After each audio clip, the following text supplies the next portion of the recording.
Welcome to my daily vlog. I'm back today for another edition. This is Thursday, March 18th, 2021.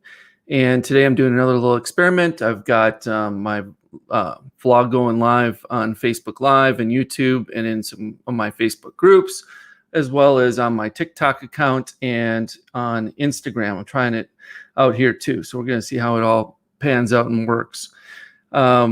But anyway, today I want to talk a little bit about some digital marketing strategies for local businesses. If you haven't heard or hadn't seen today, today was the State of Local Marketing Address for Spring 2021, put on by a few local digital agency owners and marketers, which have done now. This is the third edition. They did one right after the pandemic happened, and then they had an update in the fall, and now they did one for spring. So today I just want to talk about some key takeaways from that live that they did earlier today, that presentation that they all participated in. And so let's get started. So the first thing I want to talk about a little bit is if you own a digital agency or you're a small business consultant, one of the points was made by Brian Anderson. With his digital agency, they pivoted from charging such high service fees to packaging them up into do-it-yourself or do-it-for-them bundles at very low monthly fees of like $300 a month for do-it-yourself bundle, maybe like $500 per month for a done-for-you bundle. And the key to that was that they would do like a $1 trial for 7 days. And then after 7 days, it would automatically bill that business owner for the services. And most of those services involved in that were more or less focused on activity-based services, the same that I teach and preach all the time about micro-automated services, activity-based services such as social posting, email monthly newsletters, chatbots, etc. So then, what he would do is he explained that they basically use this lead scraping type tool to get leads for different various niches, and then they would cold email or voicemail drop to send them to a sales page in the niches, basically speaking directly to that niche in the type of language and what they're more accustomed to, what they really know, and of course, talking to them about what they specifically could utilize or need for their own business. So I thought that was pretty cool. And then as an alternative, he also talked about presentation to local groups like Chamber of Commerce businesses, realtors, suppliers, etc. He called it Lunch and Learn. I thought that was a good little nickname for it, basically like 40 minutes. And at the end of that 40 minutes, he'd give everybody who attended a free gift. And a free gift would usually be like a website audit or some sort of marketing audit using some sort of easy to use software that gives you those types of reports. Okay. So that was takeaway number one from the State of Local Marketing Address this morning. Number two, Joe Troyer talked about send personal emails to build better relationships with your list. He was talking more or less primarily about how that would help set up yourself to get a much higher retention rate and open rate for email marketing. And basically, he just had it really dialed into doing it with these three actionable items, which is, here's the problem I got, and then here's how I solved it, and basically check it out, or whatever the solution might be. And the way he stepped it out was step number one, write down 4 topics or categories that you want to talk about on a weekly basis, essentially. Could be more frequently than that, but this is what he talked about. Step 2, write down 52 ideas. This would be 52 for the sake of once per week, and break those down into 13 per category. And then step 3, write down the problem and solution for each idea. And then step 4, organize into like a Google Sheet, and then with like basically the problem, solution, and whatever the link is, because you could outsource this to a VA or someone else to fill in the blanks, or outsource the actual scheduling of the emails, which was step number 5. So that was a pretty good idea too, because a lot of times, essentially that's the same as doing like almost like a monthly email newsletter for a business, only it's doing it on a weekly basis, and it's more on a personal level and connection with the customer or the client or whatever it might be from the business owner itself. Takeaway number 3, brick and mortar retail should really try selling their products via Facebook and YouTube Live, like we're doing right now, or even TikTok Live or Instagram Live. This was presented by Alicia Little, and basically she just talked about how they experimented with this and they did really well with it. And essentially the first one they only had like 14 viewers, but they averaged that out to being about $3.23 per minute, which isn't terrible considering it's not a whole lot of work. And then on the second one, I believe, or one of their better ones, they got about 80 viewers and they averaged $11.20 per minute. And then their best average per minute was $14.46 per minute with about 28 people, but these were more highly targeted viewers. So of course they were willing to purchase and spend more money on that particular live.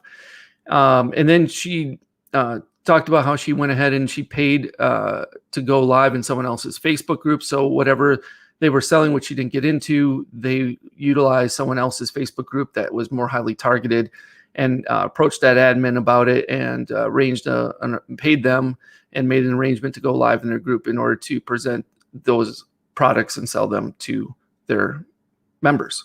So that was takeaway number 3.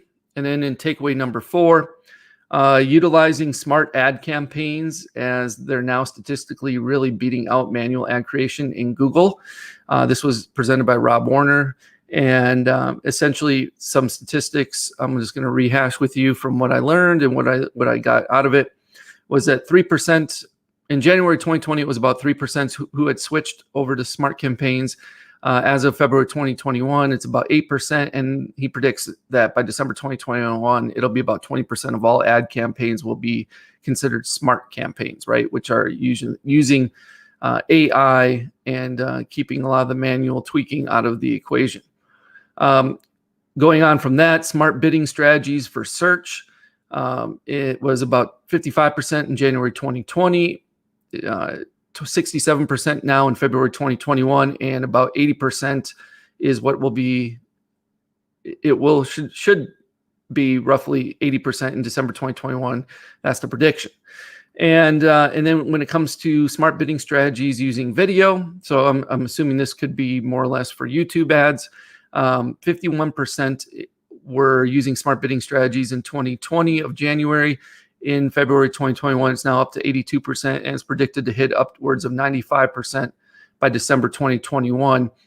And basically, in the past, smart campaigns weren't very good. They would regularly not perform nearly as well as managing and manipulating everything manually. But nowadays it's about a 90% chance, or 9 out of 10 times they pretty much beat us doing all this type of manipulation with the ads manually. And on top of that, with AI, they're basically wanting to write your ads for you. So you give it a bunch of different headlines, a bunch of different descriptions, and not only will they mix and match all those together to find a perfect combination or the best performing combination, but they will also even suggest some other ideas based on those ideas you've given it. So in other words, it's getting to the point where they kind of already know what works and what doesn't. And so they're already way ahead of the curve when it comes to determining what's best for their audiences. And therefore, that's why they're able to do this stuff on autopilot. They've got enough data. They've accumulated enough data from all the different ads over the course of years to determine what the winning ad types, the keywords, everything, pretty much whatever you can think of gets done. So essentially, don't fight technology, embrace it, get with it, go for it, live with it, and utilize other things that you bring to the table in order to be worth your weight in gold as far as other digital marketing strategies or marketing strategies in general are concerned. So those were 4 of the key takeaways I had from that local marketing state of address, or the state of local marketing address, as they call it, for spring 2021. There were some other good ones in there. Mike Kuch also talked a little bit about,